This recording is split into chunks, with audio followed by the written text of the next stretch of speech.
Hey guys, it's Chris at Highline Guitars, and you're watching another episode of From the Luthier's Workbench.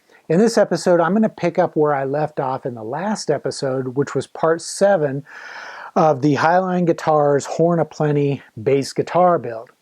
And if you haven't had a chance to watch that episode, I'll post a link up here and you can check it out and get caught up with where things currently stand. In fact, at the end of this video, in the outro, I'm going to post a link to a playlist that I've created for all episodes in this series for this bass guitar build, so you can watch those in order at your leisure. So, got a lot to cover in this episode. Let's get started. As I was finishing up the assembly on my bass, it occurred to me that I had lost the cover for the control cavity as well as the smaller cover for the truss rod adjustment nut.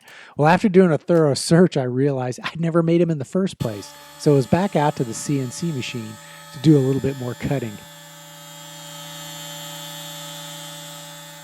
Fortunately, with a CNC machine, I can have a perfectly cut cover in just a matter of minutes.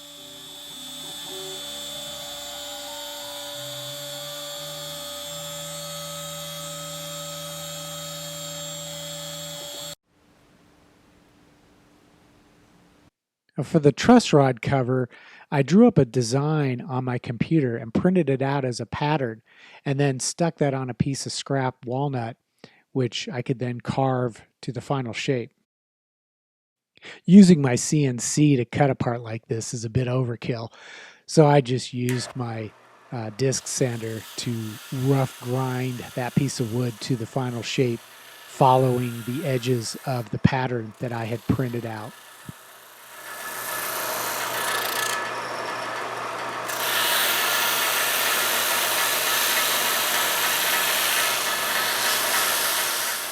Once I had finished shaping the truss rod cover, I sanded the surface smooth with 220 grit to get it ready for finish.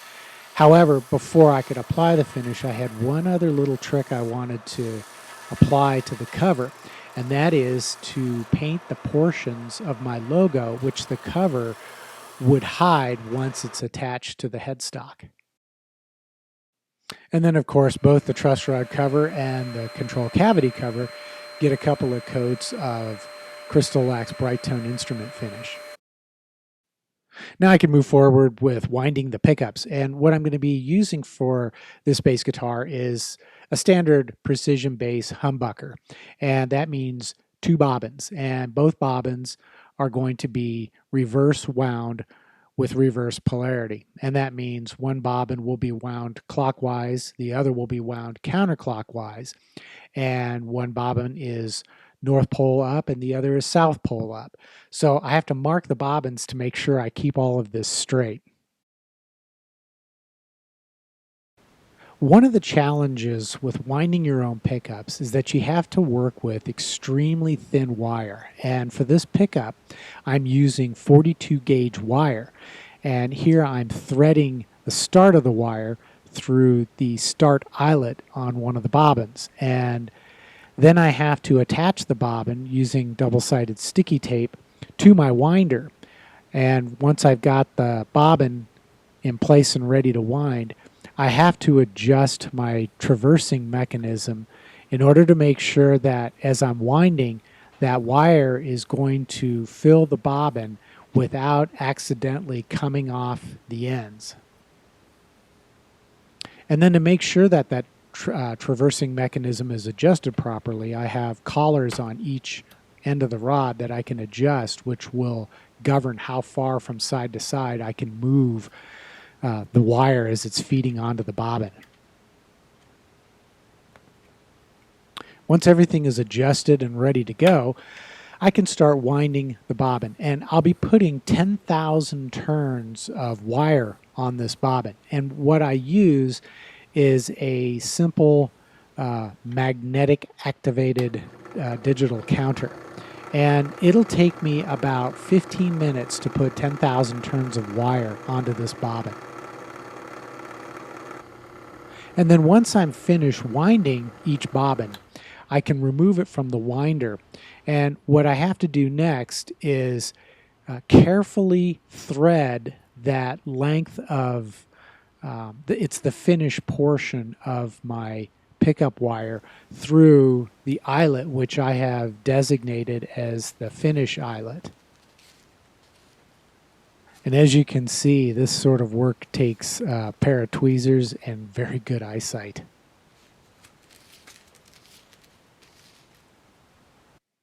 These two bobbins are going to be wired together in series in order to work properly. So to do that, what I'll do is I'll start by soldering a wire to the start eyelet on the north bobbin, and I will connect that to the finish eyelet on the south bobbin. Then I'm going to solder a ground wire to the start eyelet on the south bobbin, and then the hot lead wire will be soldered to the finish eyelet on the north bobbin. I hope that makes sense. It's fairly confusing, and that's why I always have a diagram handy so I don't get it mixed up. And then once I've finished soldering the bobbins together, I'll check them with a multimeter just to make sure that they're working properly. And what I typically do is measure the resistance. And if it shows around 10,000 ohms of resistance, I know I've wound the bobbins correctly. And then I like to dip the bobbins in a bath of melted paraffin wax to help reduce microphonic feedback. The bobbins are going to be direct mounted to the body, so I'll use the covers and drop them into the cavity so that I can mark the position of the mounting screws.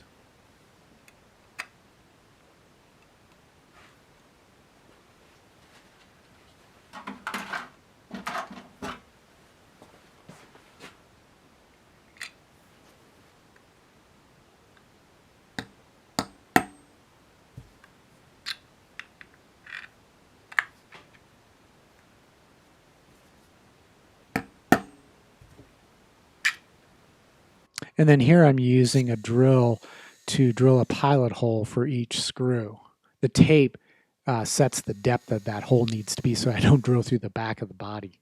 Now, some guys like to use springs when they install their pickups. I prefer using foam because when springs are used, they tend to vibrate, which can trigger feedback. Back when I was cutting out the body of the base, I had drilled a hole that runs from the pickup cavity down to the control cavity. And that's how I feed the signal wire and the ground wire down to the controls. Now, here's a little tip for you. When you're installing screws into wood, oftentimes the screws themselves can get damaged in the process. So I always have two sets of screws, one to cut the threads, and then the second will be the final decorative installation screws that will be installed later.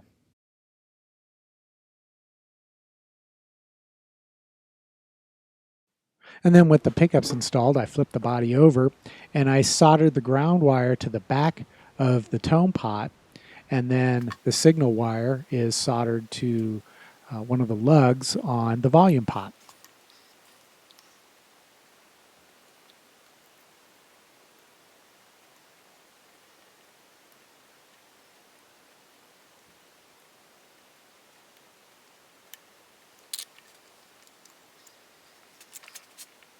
And with the pickups wired in, I was ready to close up that control cavity. But before I could do that, I had to apply some copper foil tape to the inside surface of the control cavity cover in order to reduce the impact of electromagnetic interference.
And now it was time for the moment of truth.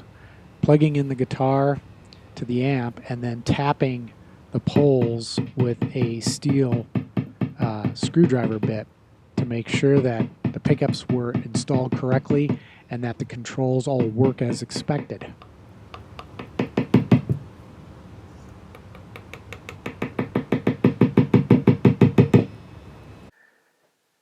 Okay, well, that's all I've got time for in this episode. And what I'm hoping to do in the next episode is to install the tuners and do a little bit of spot leveling on the frets.